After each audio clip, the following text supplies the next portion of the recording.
In the rugged wilderness of Judea, a voice cried out, a voice that thundered with divine authority. This was John the Baptist, a prophet clothed in camel's hair, his diet locusts and wild honey, his message a fiery call to repentance. Crowds flocked to the Jordan River, compelled by his power to be baptized and turn from their sins. But John's uncompromising truth did not spare even the powerful. He fearlessly condemned King Herod Antipas for unlawfully marrying Herodias, his own brother's wife. This righteous rebuke earned him the king's anger and a cold, dark prison cell. In the silence of his confinement, the once mighty prophet was now a captive. The prison was a world away from the sun-scorched wilderness. Here, stone walls echoed with despair, and darkness was a constant companion. Doubts, like shadows, began to creep into John's mind. Was his life's work in vain? Was Jesus, his own cousin whom he had baptized, truly the long-awaited Messiah? His loyal disciples visited him, their faces etched with worry. John sent them with a heavy question for Jesus.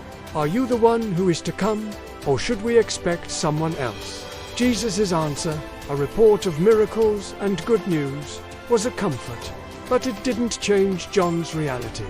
Meanwhile, in the palace, a different storm was brewing. Herodias, scorned and furious, nursed a bitter grudge. She saw John not as a man of God, but as a threat to her position and her pride. She watched, she waited, and she plotted her deadly revenge. The stage for this revenge was set at Herod's lavish birthday banquet. The palace gleamed with excess, wine flowed freely, and the air was thick with flattery and feasting. As the celebration reached its peak, a new entertainment was announced. Salome, the daughter of Herodias, entered the hall. She was young, graceful, and captivating. She danced for Herod and his guests, her movements weaving a spell that enchanted the entire court, especially the king. Lost in the moment and fueled by wine, Herod was utterly delighted. In a grand, foolish gesture, he made a public oath to the young dancer. Ask me for anything you want, up to half my kingdom, and it will be yours. Salome, unsure of what to ask, ran to her mother. Herodias saw her chance. Her eyes glinted with malice as she whispered her venomous desire into her daughter's ear. Salome returned to the throne room, her youthful innocence now a mask for a monstrous request. Before the stunned court, she declared, I want you to give me, right now, on a platter, the head of John the Baptist. A chilling silence fell over the banquet hall. King Herod was trapped. His face paled, the drunken haze instantly clearing. He had a certain respect for John, knowing him to be a righteous man. He was distressed, horrified by the request, but he had made a public oath in front of all his important guests. To go back on his word now would mean immense public shame and a loss of face. His pride warred with his conscience, and his pride won. With a heavy heart and a wave of his hand, he gave the grim order. A soldier was dispatched to the dungeons below. The command was carried out swiftly and brutally.